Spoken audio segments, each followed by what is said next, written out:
Hi, I'm TSEDAYE MAKONNEN. I am one of the landmark finalists. I'm a multidisciplinary artist whose studio, curatorial, and research-based practice threads together my identity as a daughter of Ethiopian immigrants, birth worker, and a mother.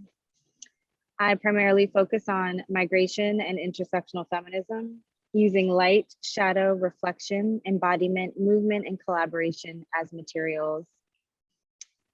I have a 10-year-old son who turns 11 this coming Saturday on October 2nd, and we live here in Washington, D.C. However, he was born in New Bedford, Massachusetts, so I have spent quite a bit of time going back and forth between New Bedford and Providence, spending a lot of time with the Cape Verdean community and others.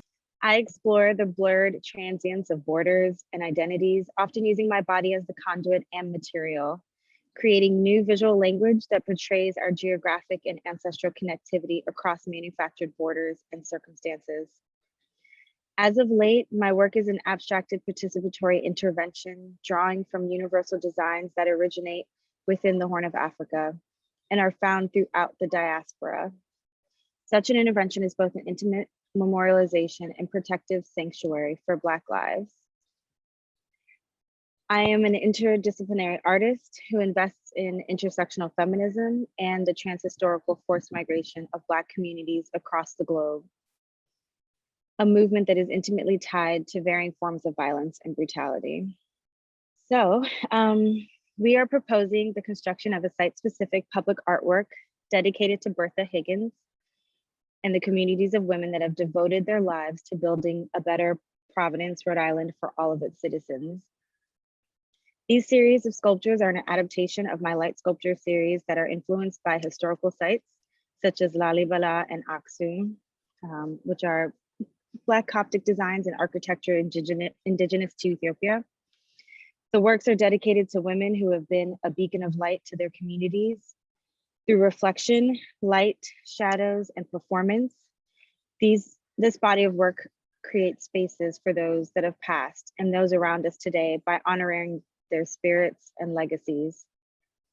Historically, my practice has sought to expose erased histories through performance art, object making, and large-scale installations. I also seek to make space for the narratives of migration and displacement. This work is inspired by the history of displacement behind the original construction of I-195 in Providence, Rhode Island, where around 300 families, 172 homes, and 32 businesses were displaced during the construction. So I am creating a new iteration of my light sculptures for Providence. And these light sculptures, I've been making them since 2018. There are two iterations that exist. One called Avarash, you give light, and the second one called Sun, Night, and Nahum, the peacemaker and the comforter. And these are both named after specific people. The first one is named after one of my mom's eldest sisters. She's the matriarch of our family. And the second one is named after an Eritrean who died while migrating from East Africa and died at a German detention center with her 6-month-old, and she was 19 years old. And the reason being is that my practice is very Black femme centered, and these light sculptures specifically memorialize the deaths of Black femmes and those who self-identify as Black femmes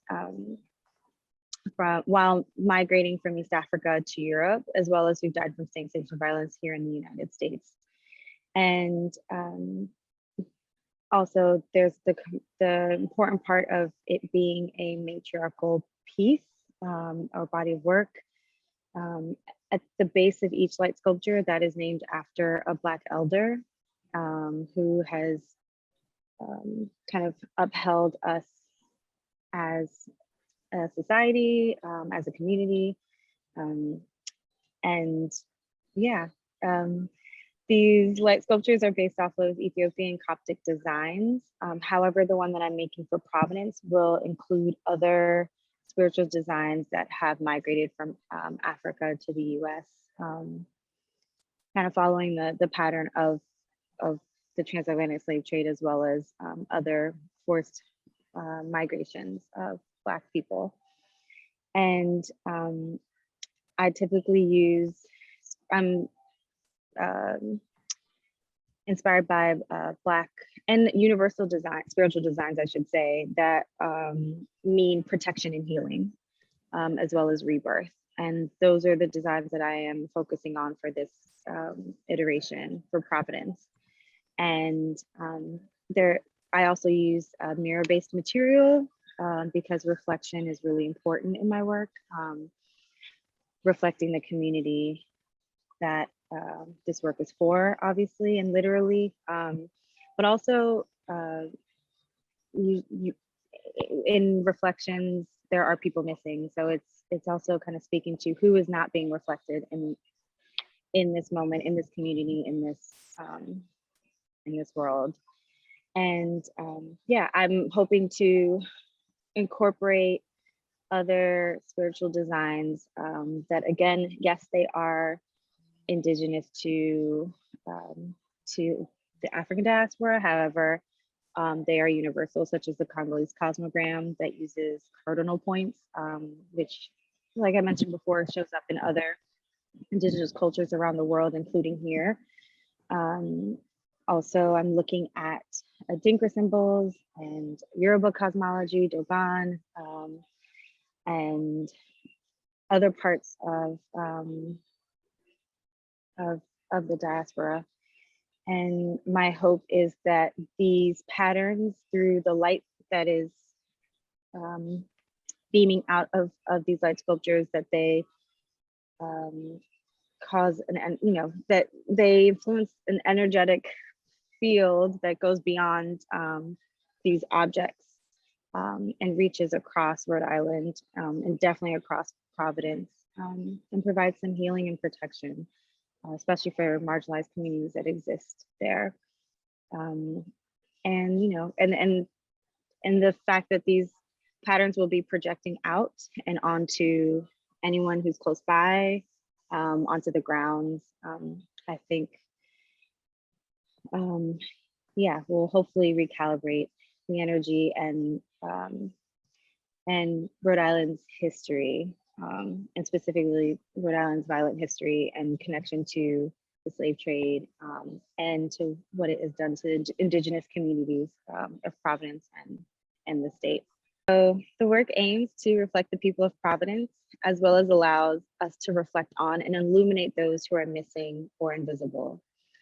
The stories of those past and present provide energy for the sculptures and reflect our stories to visitors. This project is not feasible without community collaboration. Currently, the design is a series of towers made of mirror polished stainless steel with cut out iconography. The towers are internally lit, which allows for reflection during the day and the disbursement of light and symbols at night. The central tower is scaled to 15 feet and are made up of 4 towers placed in a cross formation. The surrounding towers scale down in size and create a circle around the central beacons, almost as a reflection of the city's radial design. The placement of the towers also pays homage to the Congolese cosmogram's cardinal points, a universal spiritual design shared by many indigenous cultures from around the world. The design references the compass of north, south, east, and west, an homage to the many parts of the city that the displaced have found homes. My practice is grounded in community and is deeply informed by my time as a birth worker, doula, and a public art teacher, public performance art teacher specifically. This activist work I was doing here in Shaw, where many Black and immigrant communities have been displaced in DC. The process of developing this idea has come from many conversations and guided by community members. Because of my grounding in community engagement, the work will not be complete till it is activated and embodied through collective performing and programming, which is a consistent thread in my practice and has always been. This allows for people of the city to claim and activate the space while prioritizing the marginalized groups of Providence that are on the ground doing the work. Currently, I'm working with an extended list of partners that I'm really excited to further collaborate with if I'm given this commission. And that includes birth worker Dieter Edwards of Sister Fire, an organization that's very dear to my heart. It's a group of midwives and doulas and people who are working to change public policy related to birth and maternal health, which is what I was a part of and still am in community with here in DC, which is with Mama Toto Village. We're also collaborating with the performance art activist collective, House of Glitter. That also includes April Brown, who is an activist leader in your community that we've also been in close contact with, and we have her blessing. She's been a really important guide for this whole process for me, and understanding who to be in conversation with here in Providence.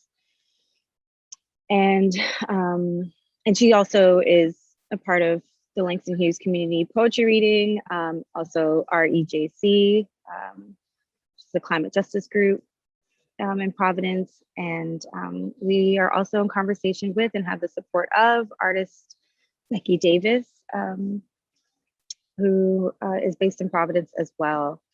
And then there's like a slew of people that we are potentially going to work with through these different stakeholders that we have identified in Providence. So yeah, these collaborations will help to further develop this work, including participation in the naming of each individual tower after community members and a dedication ceremony with community programming. We're really excited, especially with the inclusion of House of Glitter, because they already have a lineup of programming for next year that can easily fit in with what I'm proposing for Landmark. This design has also been influenced by Providence and Providence specifically, its radial design and how much that mimics cosmologies. And for me, I'm specifically looking at African cosmologies, which is why I'm so drawn to the Congolese cosmogram that migrated from Africa to the US during this transatlantic slave trade, and has been a part of the Black American historical context of the Underground Railroad to the churches, Black churches here. And also for me, the reason why I've been really interested in exploring Ethiopian Coptic designs is obviously because I grew up in an Ethiopian household, but also I am fascinated with the fact that it was something that existed before Christianity was adopted by Ethiopia. So it's something that has been around from the beginning of time, which is why I think it resonates with so many people and can be considered a universal design, since it's reflected in all of these other African spiritual patterns that pop up. And I think for me also, the idea of these light sculptures being placed in a circle, following the cardinal points of the northeast, west, south direction points, is because that's a way to gather. There's something that happens when we as humans, and just being spiritual beings, when we gather in a circle, that brings about a sense of community, and also makes it a place of gathering and almost like a pilgrimage site, which is why I've referenced Lalibela and Aksum, two historical sites in Ethiopia, as these architectural designs that I'm pulling from. And also, part of the discussions I've had with some of the community members is thinking about including seating within the groups of light sculptures, and the importance of that being part of the gathering, because seats are always helpful, and not everyone is able to stand, as well as there being lighting and thinking about, yes, light metaphorically is beautiful, and we are all light, but also light is very practical and creates a sense of safety, especially at night. So I'm thinking about all these things.